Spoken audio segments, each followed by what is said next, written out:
Welcome to the Musings of Jessica Marie. The Last of Us Season 2 dropped on HBO Max on April 13th and picked right up with Ellie's storyline after the first season. The season received super low approvals from Rotten Tomatoes and even dropped as low as 39% after the 6th episode. The 4th episode was the lowest rated on IMDb with over 20% giving it a 1 out of 10. From what I've personally seen, opinions have been split between viewers enjoying the TV adaptation and viewers hating it even more than the controversial game. If you're new to my recaps, I will be mentioning specifics from the storyline. If you haven't finished watching, make sure to pause this video if you don't want any spoilers.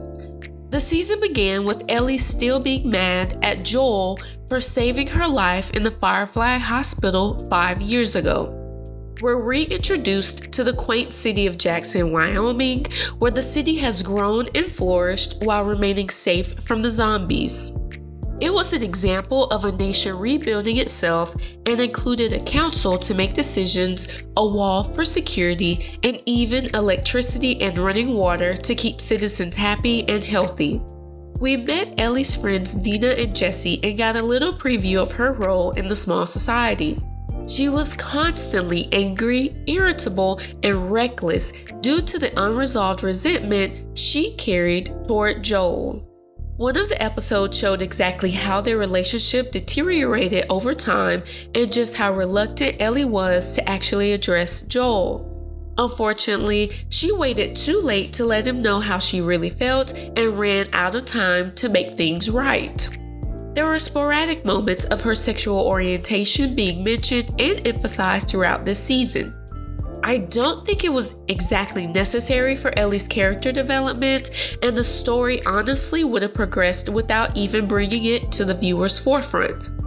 It was seen during the New Year's Eve party when Seth got disrespectful, when Dina announced her pregnancy, and even to explain why Ellie moved out of her room and into the garage. The season started with a blizzard stranding Joel and a few of the security patrols outside of the city sanctuary. Concurrently, Abby, the leader of the Washington Liberation Front (WLF) militia group from Seattle, closed in on finding Joel, who they tracked down for killing her dad in the Firefly Hospital at the end of Season 1. After escaping a horde of zombies headed to overrun the town, Joel saves Abby, who offers the group shelter with her friends in a lodge at the top of the mountain. Once getting to the lodge, Abby revealed to Joel that she was the daughter of the Firefly doctor he killed and brutally beat him to death. Ellie, who snuck into the lodge and was immediately restrained, witnessed Abby kill Joel and was determined to get justice for the man she considered a father figure. The scene in the video game was a lot more graphic and shocking than the TV adaptation, which added to the overall experience and weight of the scene. Ellie fought the council in Jackson for support to go after Abby, but unfortunately was struck down due to the immense risk. She decided to head to Seattle with just Dina to make Abby pay, but ultimately ran into Jesse and Tommy after running into some trouble. Along the way, she shared that she's immune to Dina and gave her the full story on why she was so angry with Joel. Once in Seattle, the pair realized that there was a war going on between the WLF and Seraphites and had to be extremely careful how they traversed the city. As they moved around, they saw the leftover carnage from the two groups and eventually stole a WLF radio to track their location.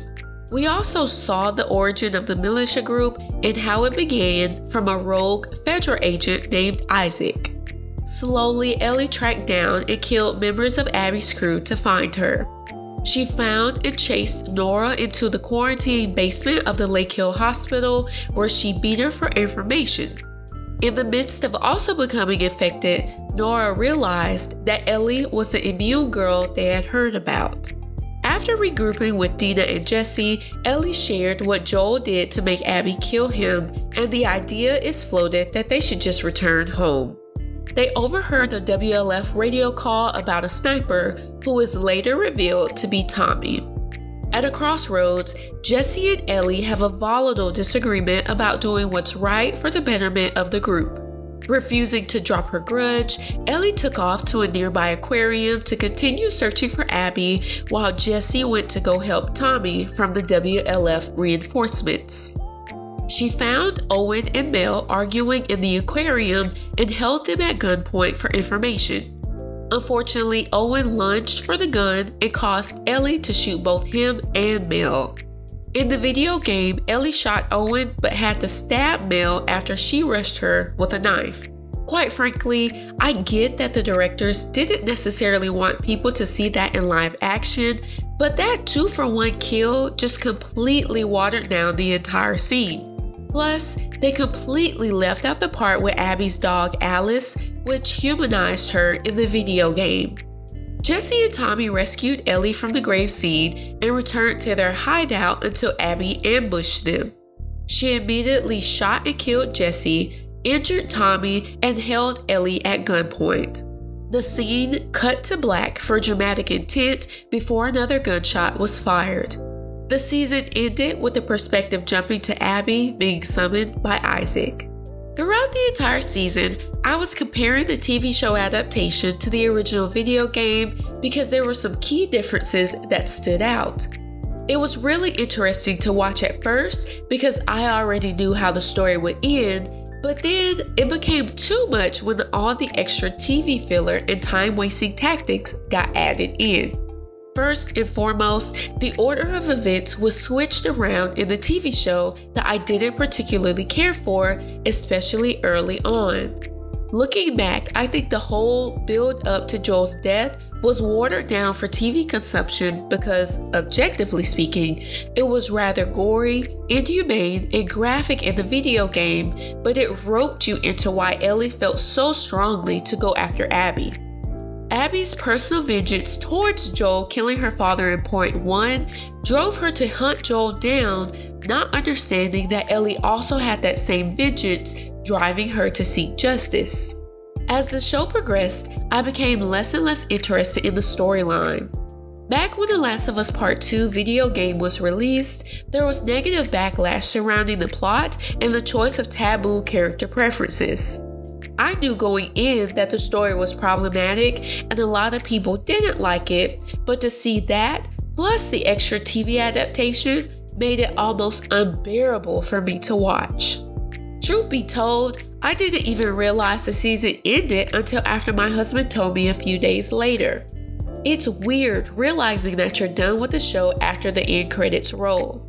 There is no preemptive hope that it will leave you wanting more, or the unspoken requirement to pay super close attention to savor the episode, since you know it'll be a while before you get any more content. Last of Us Season 2 didn't leave me fiending for more.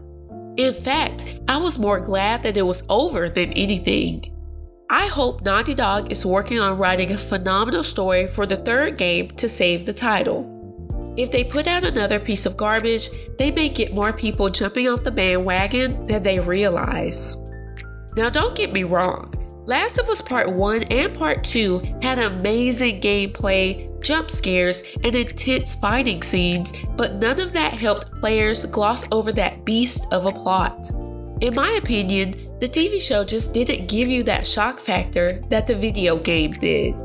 There were twists and turns that kept you on your feet that were just lost in TV translation.